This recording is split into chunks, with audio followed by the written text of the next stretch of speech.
I thought everyone had given up on me.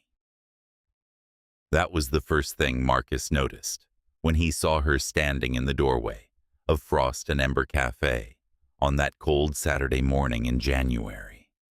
It was written in the way her shoulders curved inward, the way her jaw tightened almost imperceptibly when the third table in a row turned away from her. Her name was Sophie, though Marcus didn't know that yet. He only knew that he recognized something in her, a familiar flavor of invisible.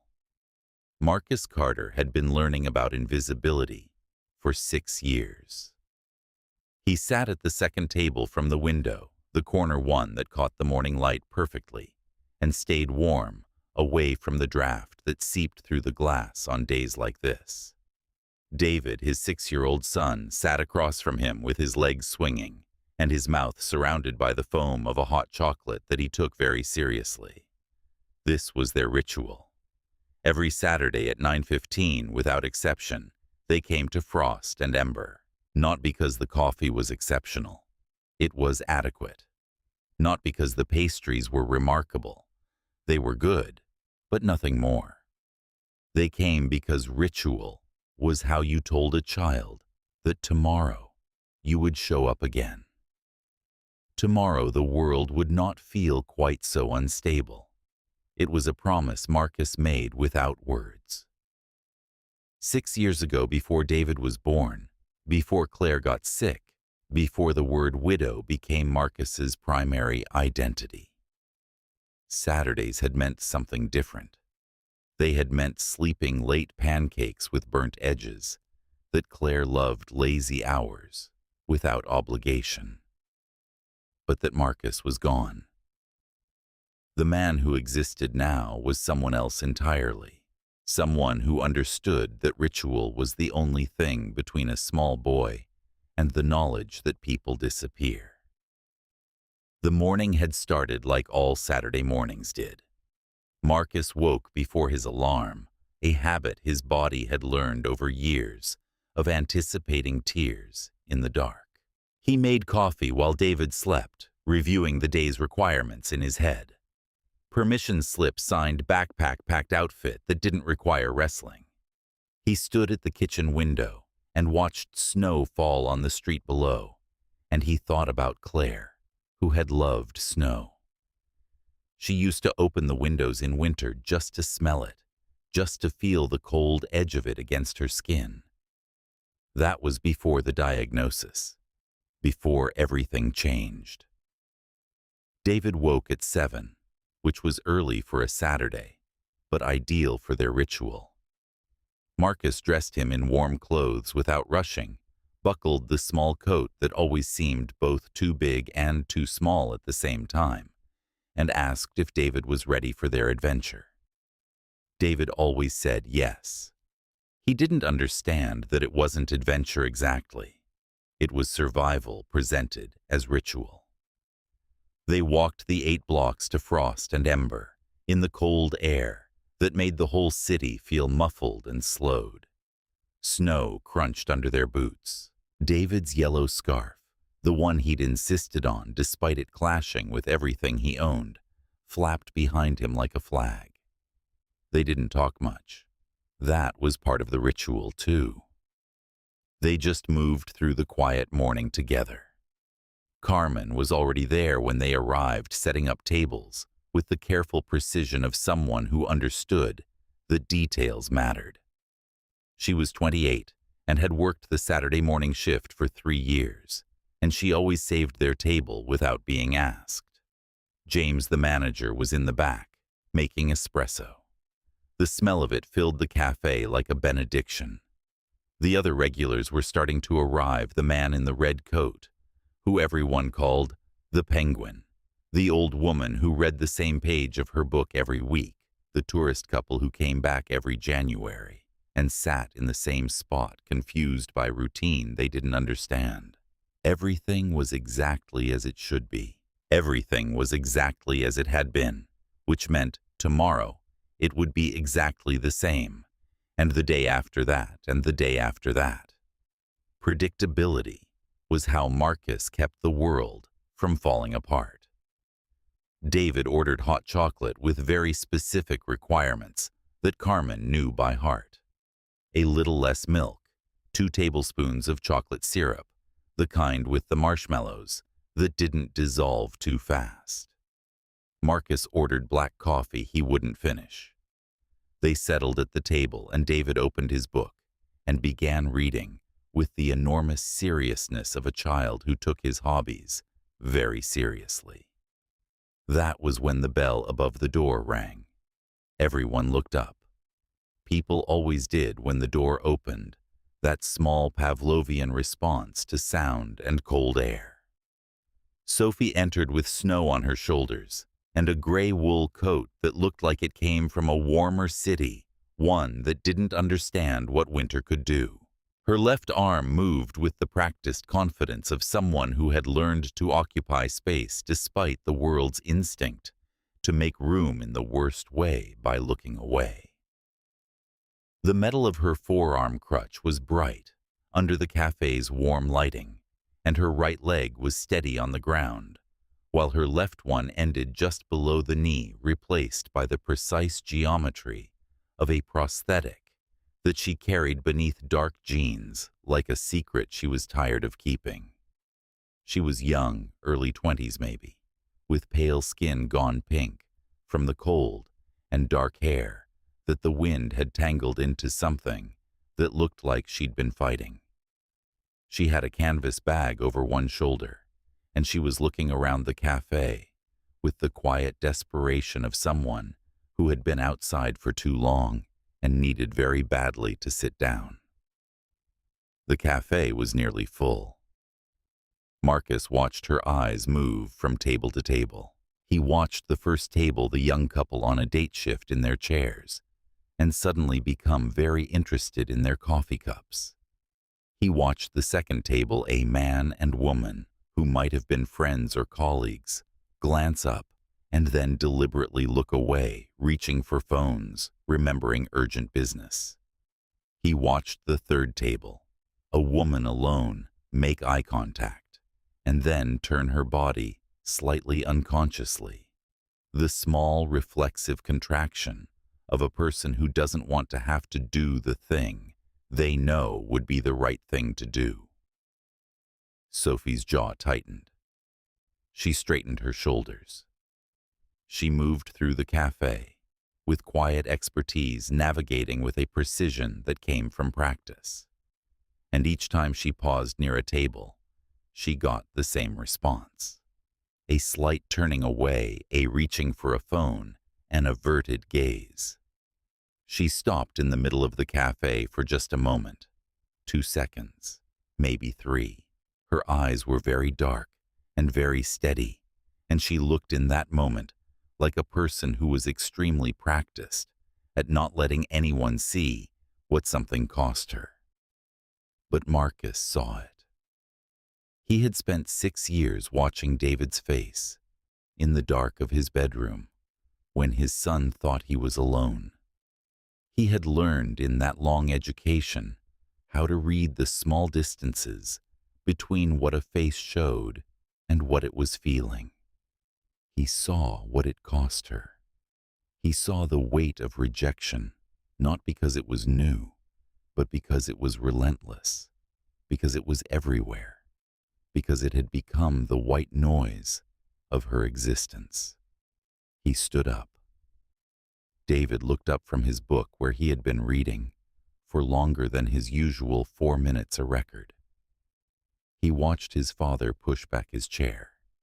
Sophie had already started moving again toward the counter, probably to ask if there was anything available, probably knowing there wasn't. She moved with the careful efficiency of someone who had made peace with asking for things in public and had made an equal peace with being refused. Marcus said, "Excuse me." She turned. Her eyes were dark brown, slightly red at the corners from the cold or from something else. She had a small, precise scar along her left jawline that disappeared into the collar of her coat. There was something in her face that suggested she was very tired of being looked at as a problem that needed solving. Marcus said, "You're welcome to sit with us. There's plenty of room." The entire cafe stopped. It wasn't a dramatic moment, not the kind with music swelling or slow motion. It was just a man inviting a woman to join his table, something that should have been ordinary, something that should have required no courage at all. But the room understood what had happened. The silence that followed was not comfortable silence. It was the silence of people watching someone defy an invisible rule, watching someone treat a stranger like she deserved to exist in public space without proving her worth. Sophie looked at him for a long moment, not suspiciously, not with the cautious assessment of someone wondering about motive, more like someone who had been spoken to kindly, in a language they had almost forgotten they knew, and needed a moment to translate the words. "Are you sure?" she said. And Marcus, who had learned that certainty was a luxury he couldn't afford, who understood the weight of what he was offering, said, "Not just share. You're welcome here." And he meant it simply, without performance, just a fact he was stating about how things were going to be from this moment forward. The cafe was not silent anymore, but the people nearest to them had gone quiet, in the way people go quiet when they are listening, when they are watching something important happen, and they don't quite understand why it matters, but they know that it does. Sophie sat down. The relief in her body was immediate, almost involuntary. She set her bag down carefully and unwound her scarf, revealing a small frame that seemed to carry much larger weight. "I'm Sophie," she said. Marcus extended his hand. "I'm Marcus, and this is David." His son was looking at Sophie with open, unself-conscious curiosity, the way children look at the world before they learn to look away. David put down his book with great dignity. "I'm 6, he said, "almost 7. "What's your name again?" "Elena," Sophie said, and then smiled, the kind of real smile that changes a face entirely. That, she said, is the nicest thing anyone has said to me in a while. The hot chocolate arrived.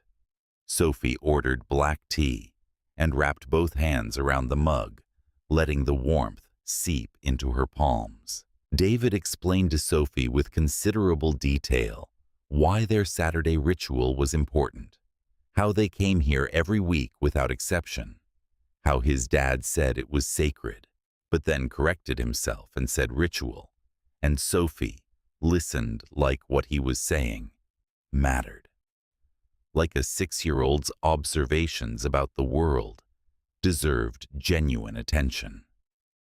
They sat together at the second table from the window, while the snow fell outside and the cafe slowly returned to its normal operations. But something had shifted. People who had refused Sophie were ordering more coffee, staying longer. Not because they suddenly understood disability, not because they had a moral awakening, but because they had just been shown by a quiet man and a small child what kindness actually looked like. And it was harder to look away from that than to look away from a girl with a crutch. That was the moment. That was when everything changed.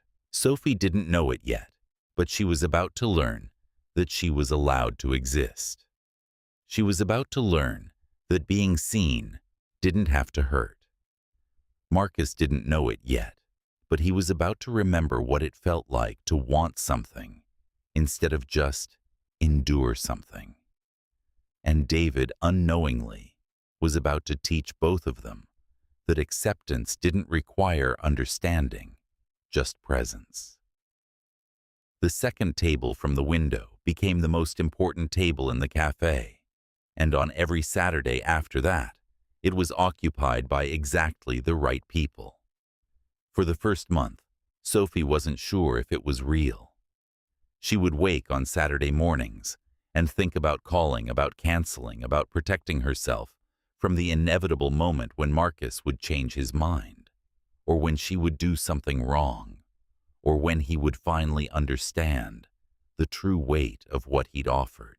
But then she would remember David's voice asking if she was coming back, and she would get ready and she would show up. The second Saturday was the hardest. Sophie stood outside the cafe for 10 minutes, hand on the door, afraid to open it. What if last week was exception? What if today Marcus had changed his mind?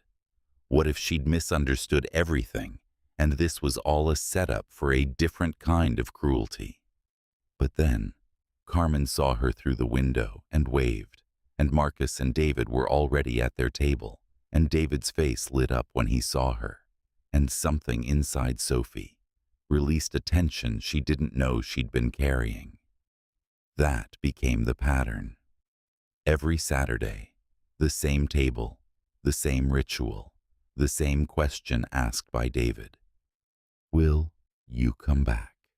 And Sophie, every single time, said yes. The third Saturday, Marcus asked if she needed help getting to the bus stop. Fourth Saturday, he walked her there without offering, just moved with her at her pace. Sixth Saturday, David asked if Sophie had a favorite color, and Sophie said green, and David told her about a frog at the Natural History Museum that was the same color, and she should come see it sometime. Sometime became a specific Sunday in late February. Marcus took Sophie and David to the museum. Sophie hadn't been outside in weeks, except for the walk to the cafe. She'd been in her apartment, in her job, in the small spaces she'd carved out for herself, where she didn't have to see people flinch. The museum was overwhelming in the best way, so much life, so much wonder, so much evidence that the world continued on regardless of what anyone thought about her leg. David showed her the frog. It was exactly the color of the green shoes Sophie decided to buy 3 weeks later, shoes that David said made her look like a herpist, which is what he'd decided he might become, or maybe a systems engineer, or both, because his dad said, you could be anything twice. In the early afternoon of a day when the sunlight slanted through the cafe windows in a particular way that made everything look golden, Marcus and Sophie sat alone because David was in a birthday party. They were quiet for a long moment. Then Marcus said, I wanted to make sure you'd come back. And Sophie understood that he wasn't talking about that day. He was talking about all of it, about whether she would stay, about whether she believed him. I wasn't sure I should, she said. Why not? Because good moments like this, they end. They always do. Marcus leaned forward slightly. Not just share. You're welcome here every Saturday, he said again, like it needed repeating, like she needed to hear it more than once. And if Saturday stops working, then Thursday, or Wednesday morning, or whenever. But you're welcome here, Sophie. Full stop. No conditions, no asterisks, just welcome. Sophie's eyes filled with water. She didn't know what to say. Nobody had ever offered non-conditional space before. Her parents loved her in the way parents who didn't know how to show it love, with concern that felt like criticism. Her friends had disappeared after the accident, not from cruelty, but from discomfort, which sometimes felt worse, because at least cruelty was easy to hate. Why did you do it? She asked. Last week at the cafe, Marcus was quiet for a long moment. Then he said, I know what it's like to be the person nobody makes room for. I'm a single dad. People are kind but afraid. I'm invisible in a different way than you are, but I know the feeling. Sophie nodded. She understood. She understood that they were not helper and helped. They were two people who understood the weight of invisibility from different angles. Over the next 2 months, Sophie became part of the ritual. Every Saturday was followed by some small adventure. A walk to the park in early March when the snow was turning to slush. A trip to the library where David picked out books about every subject he was currently interested in, which changed every week. A Sunday afternoon where Sophie sat in Marcus's apartment for the first time and learned that it was small and loved, filled with David's drawings and Claire's memory, which was woven through everything like a color no one talked about, but everyone could see. It was during one of these Sundays that Sophie met Marcus's friend Derek, who worked with him at the marketing firm. Derek said, in the way that people said things they thought were kind, "You must be the girl Marcus is helping. Good guy, Marcus. Takes real character to do that." Sophie smiled and said nothing, but Marcus, overhearing, said something sharp that made Derek uncomfortable. Afterwards, Sophie and Marcus sat on his small couch while David was asleep, and Marcus said, "I'm sorry. I hate when people talk about you like you're a charity case." It was the first opening for a real conversation about what was happening between them. Sophie said, "What am I then? Because sometimes I can't tell if you want me here, or if you want to be the kind of man who helps." And Marcus, without any of the false certainty that usually protected him, said, "I want you here. Not because of anything you are or anything you've overcome, because I like talking to you, because my kid adores you, because you make the world feel smaller and safer, but I understand why you'd worry about that, why you'd think maybe I'd change my mind." They didn't touch that night, but something shifted. Something moved from possibility to probability. Then in April, Sophie's mother called. Miranda hadn't seen her daughter in 8 months. The visit was both unexpected and inevitable. Sophie found herself explaining where she was going when she got ready for Saturday's cafe trip, and her mother asked who she was meeting, and everything went wrong from there. "He's not taking advantage, is he?" her mother said, and the way she said it made clear that she couldn't imagine any reason a man would want to spend time with her daughter, except pity or something darker. "Mom," Sophie said carefully, "he has a son. We're just friends." But her mother's doubt had planted itself. Sophie spent that Saturday in a fog, and Marcus noticed immediately. When David went to the bathroom, Marcus asked what happened, and Sophie didn't want to tell him, but did anyway.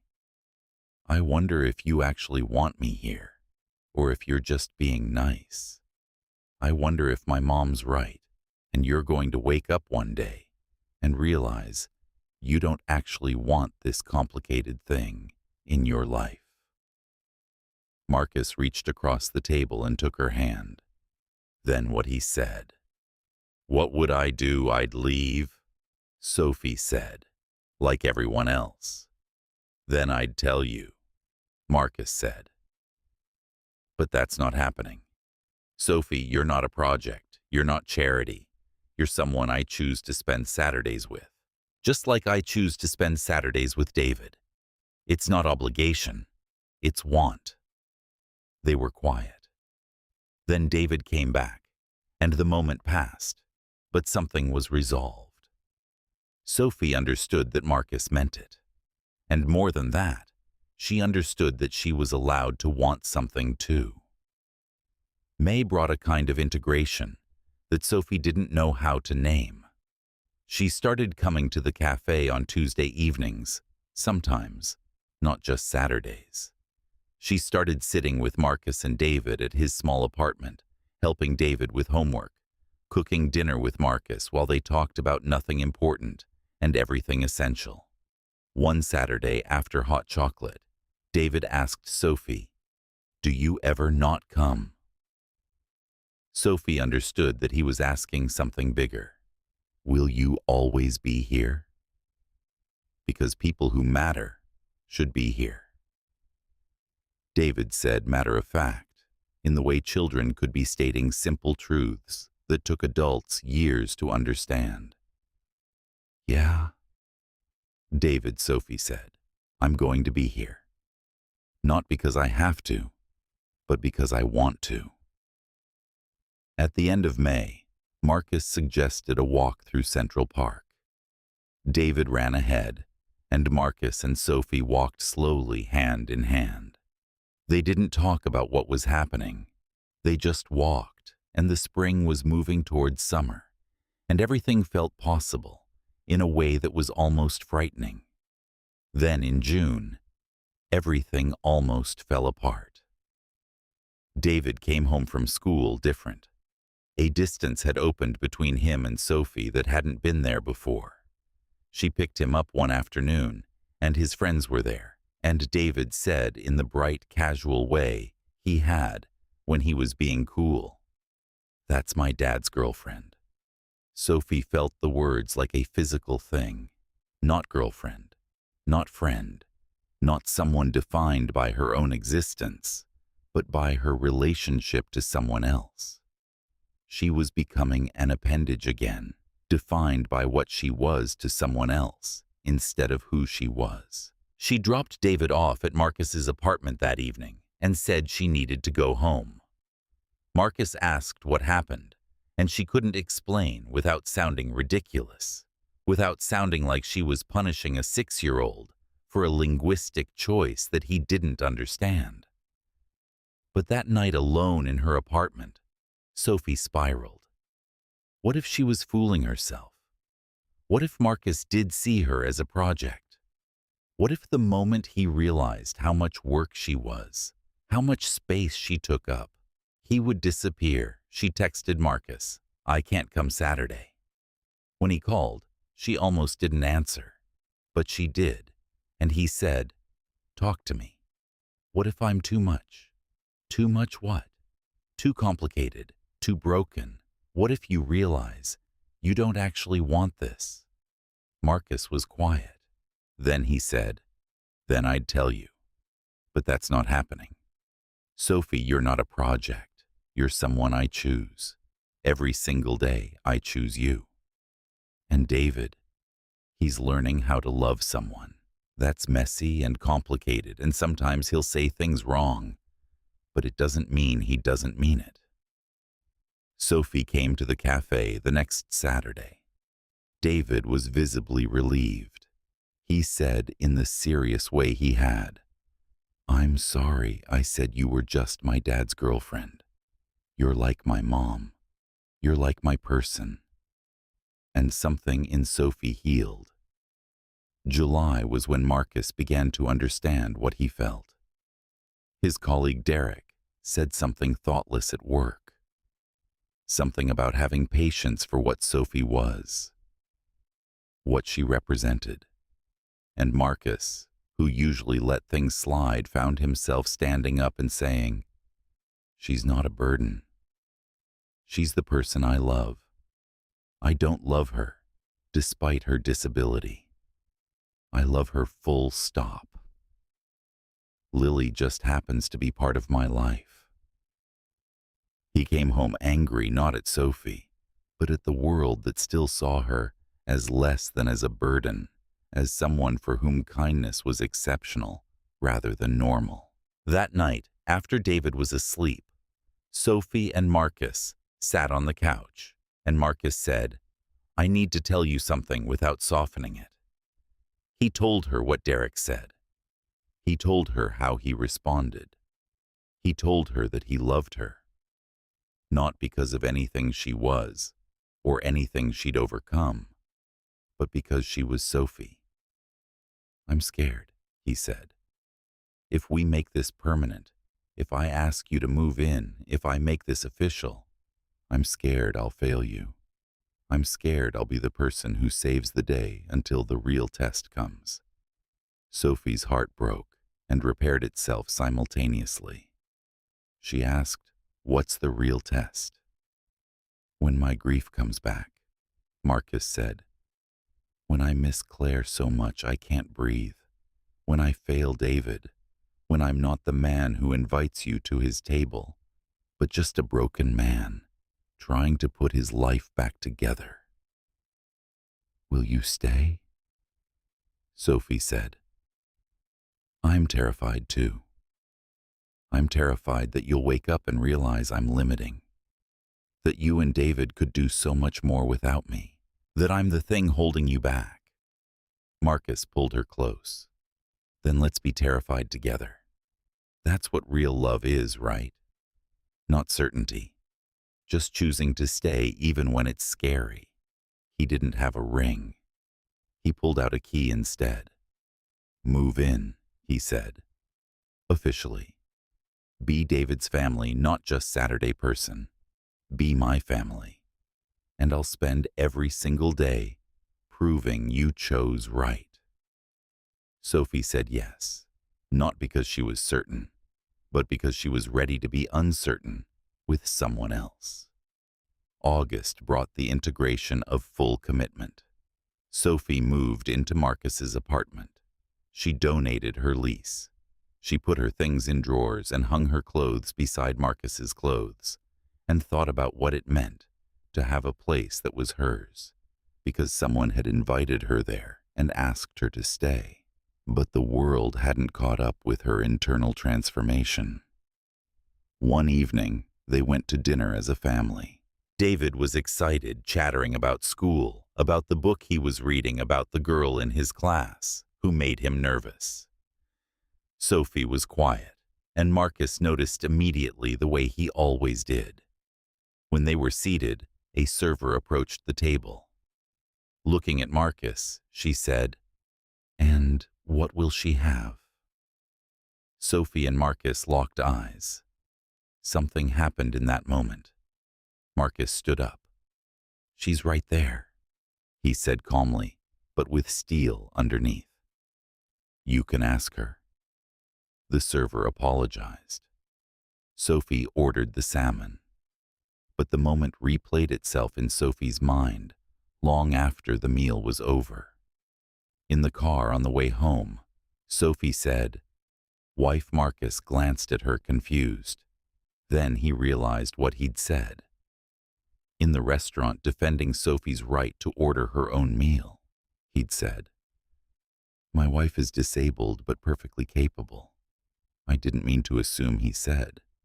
"We haven't even... Ask me." Sophie interrupted. "Ask me properly, but not because you're angry at the server. Ask me because you want to spend forever with me." Marcus pulled over. Right there on the side of the road, he pulled over. He didn't have a ring. He didn't have a plan. He said, "Sophie, will you marry me?" And Sophie, who had waited her whole life to be asked for something, instead of offered help, said yes. From the back seat, David said, "Does this mean she's officially my mom?" Sophie turned around. "If you want that," she said. "I've wanted that for months," David said. August became September, and the reality of what they were building started to show in unexpected ways. They went back to Frost and Ember for their first Saturday as an engaged couple. Carmen, who had watched this whole story unfold from behind the counter, had organized something small. She'd made a plaque for their table. It read, "Reserved for the table where everyone belongs," with their names, with the date. Sophie cried. Not sad crying, but something deeper. Carmen and James, the manager, both approached their table. Carmen said, "You changed this place. You showed us that kindness isn't charity. It's just paying attention." Other regulars came over. The woman who'd turned away that first day approached Sophie and said, "I'm sorry. For that day, I was afraid. You made me braver." This was not redemption. The woman wasn't suddenly transformed, but she was acknowledging the role she'd played and acknowledging the bravery it took to change. That night, Sophie and Marcus sat in his apartment, David asleep, and Sophie said, "You changed the world." Marcus shook his head. I just pulled out a chair. Exactly, Sophie said. October brought a season change that felt symbolic. The leaves turned golden and red. The cafe changed its decorations.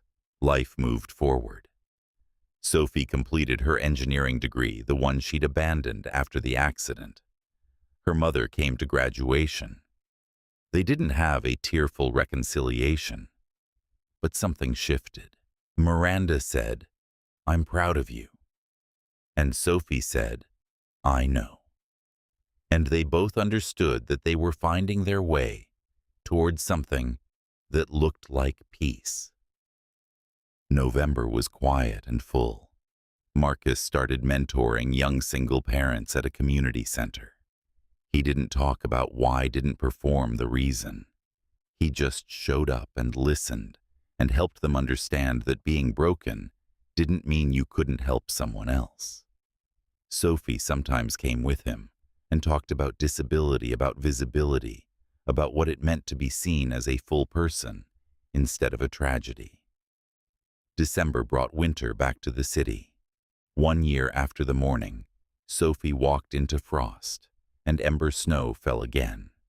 It was the same kind of snow, the kind that made the whole city feel muffled and slowed. Marcus, Sophie, and David went to the cafe on Saturday morning, and their table was waiting. Carmen came over with a small chocolate cupcake and a candle. She said, "We keep these now specifically for this day." It felt like it warranted a standing reservation. David sang happy birthday to Sophie completely off-key and completely sincere. The whole cafe joined in, not because they were performing kindness anymore, but because they had learned something about what belonging meant. Sophie blew out the candle. Lily asked, "What did you wish for?" Sophie looked at the table, at Marcus, at David, at the cafe that had become her home. "I wished for more of this," she said. David nodded seriously. "Good wish," he said. That night, Sophie and Marcus made love with all the vulnerability that comes with truly being seen. They didn't talk. They just moved together, and it felt like coming home. For the first time since the accident, Sophie wasn't thinking about her leg. She was thinking about the man who loved her, the child who'd decided she was family, the life that was no longer a survival mechanism, but an actual life. On the year anniversary date, Marcus couldn't sleep. He got up at 3 in the morning and went to the kitchen. He made coffee and sat at the small kitchen table they'd bought together and thought about everything that had happened in 12 months. He thought about the moment he stood up, about the silence that followed, about the way Sophie's face had changed when she understood she was welcome. He thought about the risks they'd taken, about the conflicts that had nearly broken them, about the moments when Sophie was sure he'd leave when Marcus was sure he'd fail. He thought about the fact that all of it hinged on one moment, on a choice he'd made without thinking, on a kindness that shouldn't have felt revolutionary, but somehow did. He wondered how many Sophies had walked into cafes and been turned away, how many Marcuses had seen someone hurting and been too afraid to stand up, how many Davids grew up learning that you don't make room for people who are different. But then he remembered the woman at the cafe who apologized, the colleague Derek who had to sit with his own prejudice, the way the whole community had shifted just a little, just enough toward understanding that kindness was not charity, but basic human decency. He thought about how the world wasn't going to change overnight.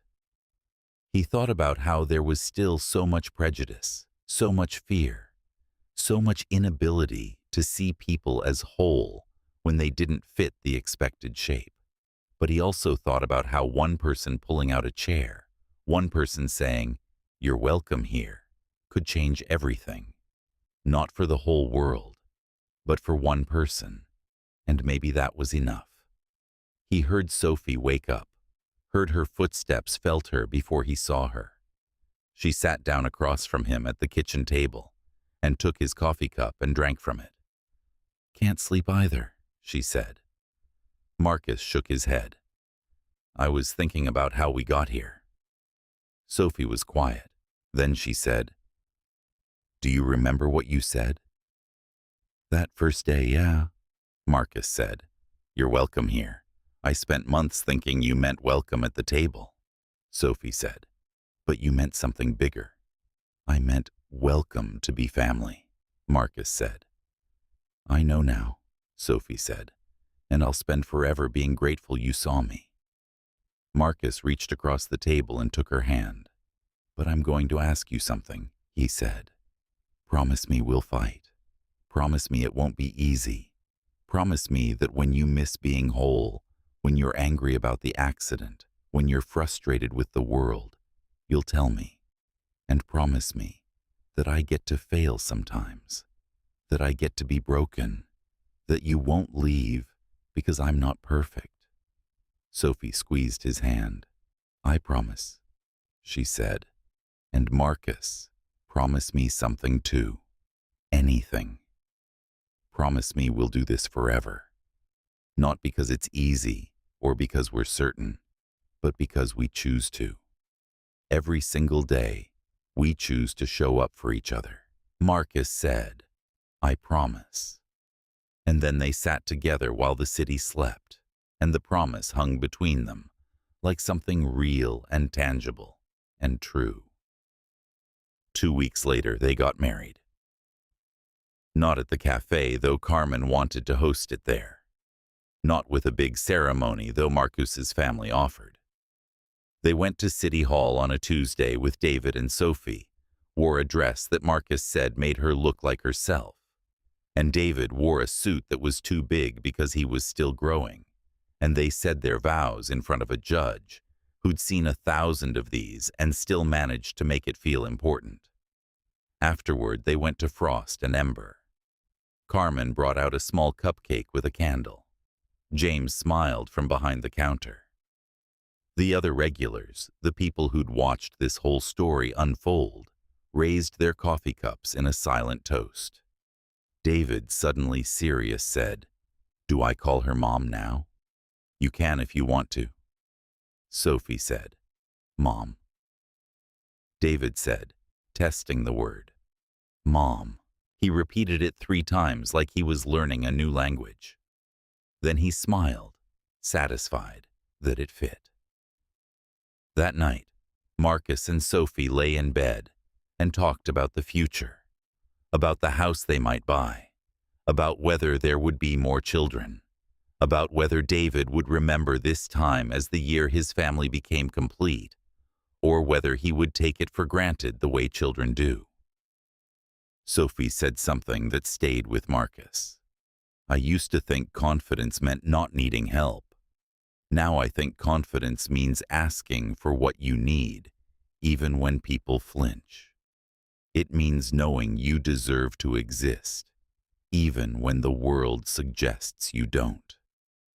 Marcus thought about all the Sophies in the world who were still waiting for someone to pull out a chair. He thought about all the Marcuses who saw the pain, but were too afraid to stand up. He thought about all the Davids who were learning through watching their parents love without judgment that kindness was not exceptional, but expected.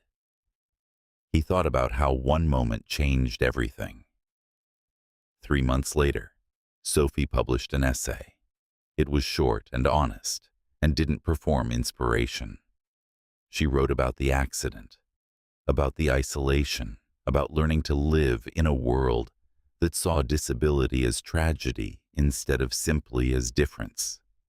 About Marcus, but not in a way that made him the savior. She wrote about him as a man who saw her, who chose her, who helped her choose herself. The essay was shared more than she expected, not viral in the way videos went viral, but shared in a steady, quiet way that suggested it had touched something true in people. Sophie received messages from disabled people who said thank you for not pretending it was easy. From non-disabled people who said thank you for showing them how to see. From people who said they'd pulled out a chair for someone because they'd read her story and remembered that kindness mattered. Marcus used the essay when he mentored young single parents. He said, "Look, this is what real love looks like. Not perfect, not easy, just chosen again and again." At Frost and Ember, things shifted in ways that were hard to see unless you were looking for them. The cafe became known among a certain community. Not famous, not made into a story about inspiration porn, but quietly known as a place where people were welcome, where a single mother with visible mental health struggles could sit without being judged, where a transgender teenager could exist without whispers, where Marcus and Sophie and David came every Saturday at the second table from the window and modeled what it looked like to make room. One Saturday, a new person walked in. Young on crutches like Sophie, had been scanning the room with that familiar mix of hope and resignation. Carmen watched. Then Carmen stood up and approached the table where the new person was standing. "You're welcome to sit with us," Carmen said. "There's room." Sophie watched from across the cafe and felt something settle in her chest. The cycle had continued. Kindness was spreading like ripples in water, moving outward in ways that were hard to measure, but impossible to deny. That night, Marcus said to Sophie, "You changed the world." And Sophie, who had finally learned to accept this, said, "We changed the world. Both of us.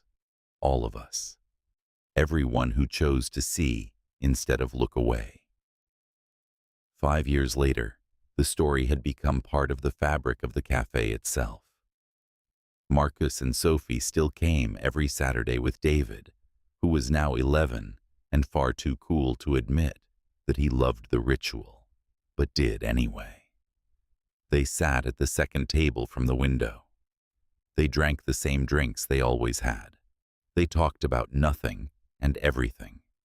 But the table itself had become something more. It was a symbol of what was possible when someone pulled out a chair. When someone said, "You're welcome here." When someone saw another person and recognized the simple fact of their humanity. Other children had sat at that table. Other families had been born there.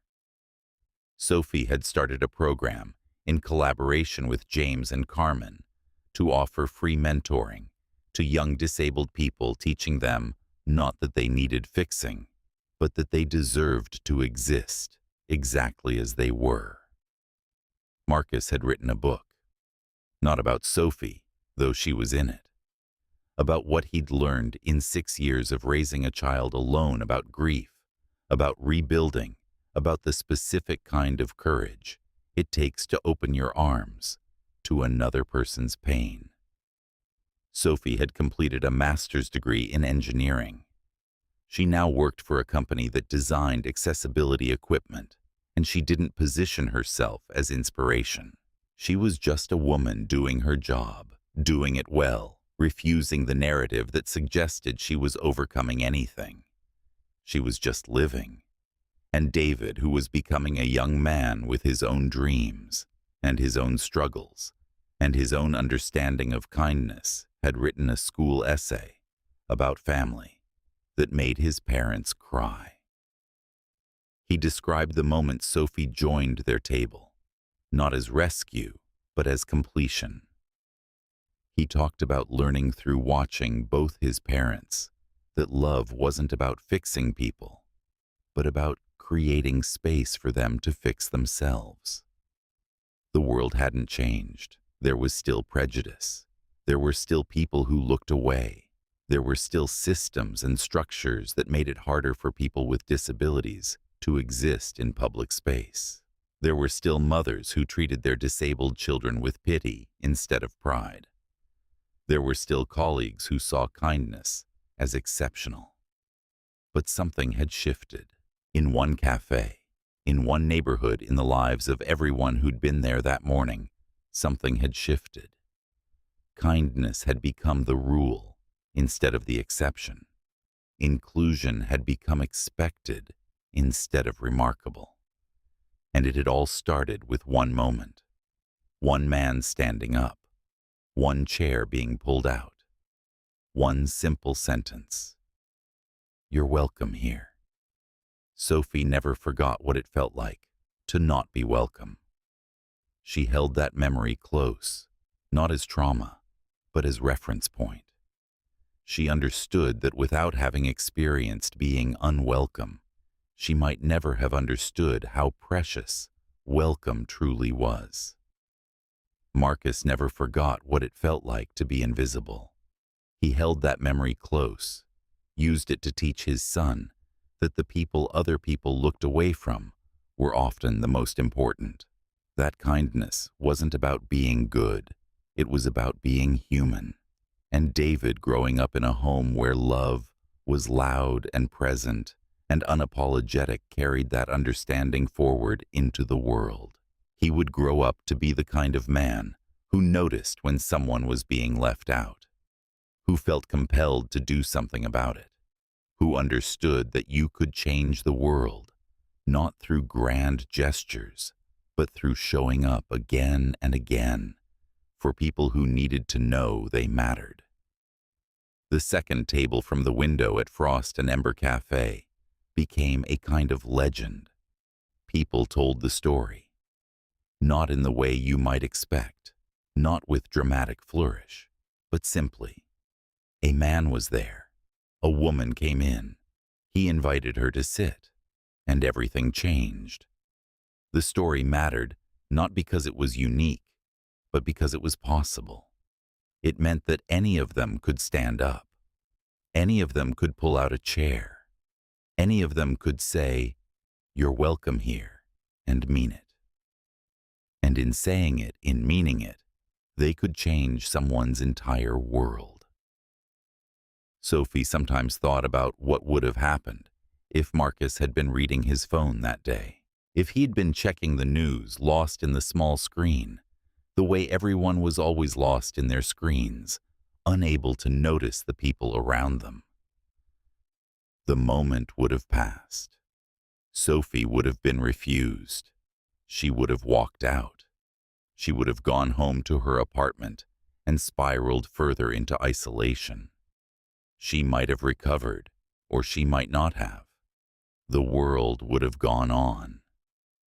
Nobody would have known what almost happened. But Marcus wasn't reading his phone. He was present. He was paying attention. He was available in that moment to do the thing that mattered. And that was the final lesson Sophie wanted people to understand. It wasn't about being a hero.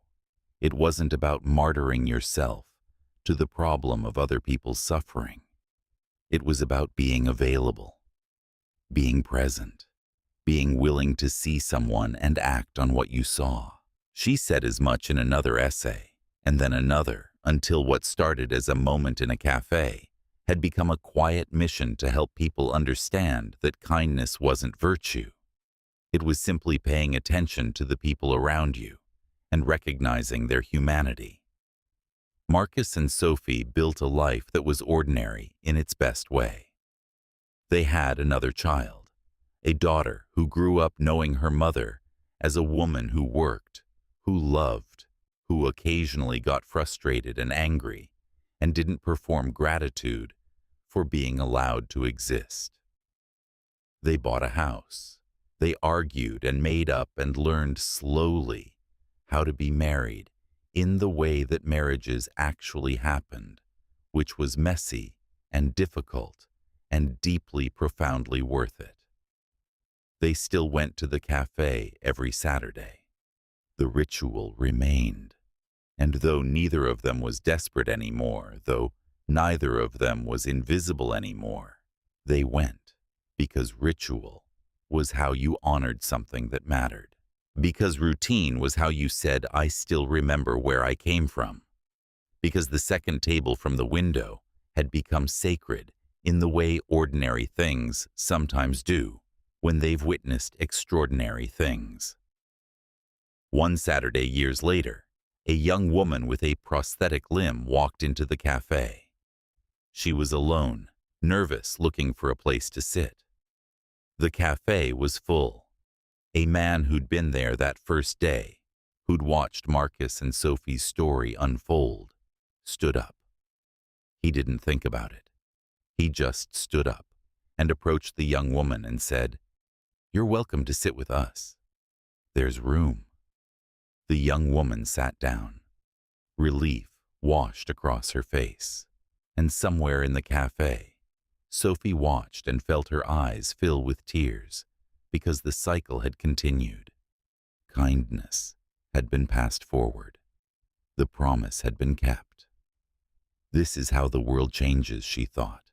Not all at once, not dramatically, but through moment after moment after moment of people choosing to see each other, choosing to make room, choosing to say, "You're welcome here."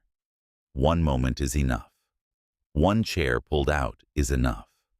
One person choosing not to look away is enough to change someone's entire universe. That is the story of Sophie and Marcus. That is the story of what happened at the second table from the window on a cold Saturday morning in January. That is the story of how one moment echoed forward into years of kindness and belonging, and the quiet revolution of treating each other like we deserved to exist. The snow is falling again. It always does. And in a warm cafe in the city, a family sits at a familiar table holding space for each other, holding space for the people around them, reminding everyone who sees them that this is what love looks like. Not perfect, not easy, just chosen again and again until chosen becomes simply what you do. You're welcome here. Those 4 words, they changed everything. And they can change everything again in the next moment, in the next cafe, in the next room, if someone is willing to stand up and say them and mean them with their whole heart.